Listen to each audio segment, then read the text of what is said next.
MLA Maganti Gopinath అకాల మరణంతో Jubilee hills నియోజకవర్గానికి ఉప ఎన్నిక అనివార్యం కానుందా లేక ఏకగ్రీవానికే ప్రయత్నం చేస్తున్నారా? ఇంతకు ఉప ఎన్నిక జరిగితే బీఆర్ఎస్ అభ్యర్థి ఎవరు? మాగంటి కుటుంబానికే ఛాన్స్ దక్కుతుందా లేదా కొత్త వారిని గులాబీ పార్టీ బరిలోకి దింపే అవకాశం ఉందా? జూబ్లీ హిల్స్ అసెంబ్లీ ఉప ఎన్నికపై గులాబీ పార్టీ వ్యూహం ఏంటి?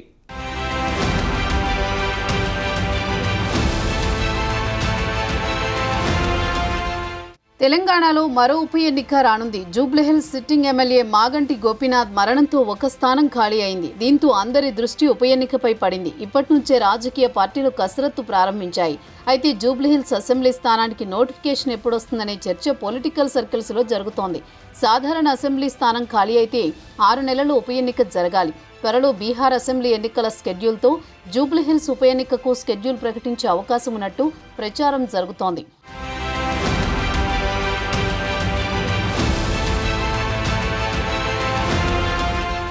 ఇక జూబ్లీహిల్స్ సిట్టింగ్ ఎమ్మెల్యే మాగంటి గోపీనాథ్ ఇటీవల అనారోగ్యంతో మరణించారు. మాగంటి గోపీనాథ్ వరుసగా 3 సార్లు ఎమ్మెల్యేగా గెలిచారు. 2014 అసెంబ్లీ ఎన్నికల్లో టీడీపీ నుంచి తొలిసారి ఎమ్మెల్యేగా గెలిచిన మాగంటి ఆ తర్వాత 2016లో బీఆర్ఎస్ పార్టీలో చేరారు. 2018, 2023 అసెంబ్లీ ఎన్నికల్లో బీఆర్ఎస్ నుంచి వరుస విజయాలను మాగంటి గోపీనాథ్ సాధించారు. బీఆర్ఎస్ హైదరాబాద్ జిల్లా అధ్యక్షుడిగాను మాగంటి ఉన్నారు. జూబ్లీహిల్స్ అసెంబ్లీ నియోజకవర్గంలో మాగంటి గట్టి పట్టును సాధించారు. అంతేకాకుండా తాను ప్రాతినిధ్యం వహించిన జూబ్లీహిల్స్ అసెంబ్లీ నియోజకవర్గంలో బీఆర్ఎస్ను బలమైన శక్తిగా మలిచారు.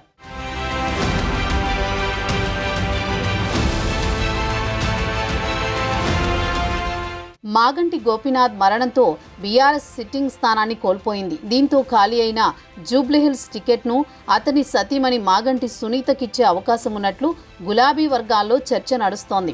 ఇటీవల మాగంటి గోపీనాథ్ అనారోగ్యానికి గురి కావడంతో ఆయన సతీమణి నియోజకవర్గంలో యాక్టివ్గా కార్యక్రమాల్లో పాల్గొన్నారు. మరోవైపు బీఆర్ఎస్ వర్కింగ్ ప్రెసిడెంట్ కేటీఆర్ కుటుంబంతో దివంగత మాగంటి గోపీనాథ్ కుటుంబానికి సన్నిహిత సంబంధాలున్నాయి. మాగంటి గోపీనాథ్ ఆసుపత్రిలో ఉన్నప్పుడు కేటీఆర్ కుటుంబం మొత్తం మాగంటి కుటుంబానికి అండగా ఉంది. దీంతో మాగంటి గోపీనాథ్ సతీమణికి టికెట్ ఇవ్వడానికి గులాబీ పార్టీ డిసైడ్ అయినట్లుగా తెలుస్తోంది. నియోజకవర్గంలో సానుభూతి సైతం కలిసి వస్తుందని గులాబీ పార్టీ లెక్కలు వేస్తోంది.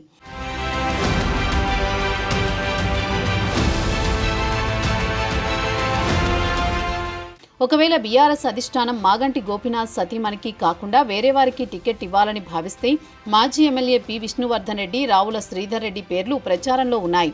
మాగంటి గోపీనాథ్ సతీమణికి గులాబీ పార్టీ టికెట్ ఇస్తే ఏకగ్రీవం చేసుకునే దిశగా మాగంటి కుటుంబం పావులు కదుపుతున్నట్టు తెలుస్తోంది.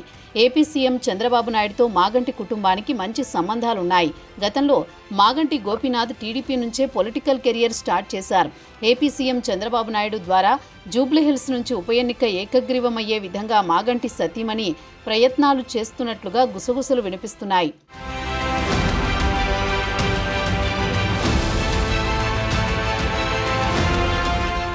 తెలంగాణ ఏర్పడిన తర్వాత ఏకగ్రీవాలకు బ్రేక్ పడింది. ప్రతిపక్ష ఎమ్మెల్యేలు మరణిస్తే వారి స్థానాల్లో అభ్యర్థులను బీఆర్ఎస్ పోటీలో పెట్టింది. అదే సంప్రదాయాన్ని అధికార కాంగ్రెస్ పార్టీ కొనసాగిస్తోంది. సికింద్రాబాద్ కంటోన్మెంట్ ఉప ఎన్నికల్లో కాంగ్రెస్ పార్టీ అభ్యర్థిని పోటీలో దింపింది. దీంతో ఇప్పుడు జూబ్లీహిల్స్లోనూ కాంగ్రెస్ అభ్యర్థిని బరిలో దింపే యోచనలో ఉంది. ఒకవేళ ఎంఐఎంకు ఆ సీట్ను వదిలేసినా ఉప ఎన్నిక అనివార్యమవుతుంది. మరోవైపు బీజేపీ సైతం పోటీకి రెడీగా ఉన్నట్లు తెలుస్తోంది. దీంతో బీఆర్ఎస్ ఉప ఎన్నికను ఎదుర్కోక తప్పదనే చర్చ జరుగుతోంది.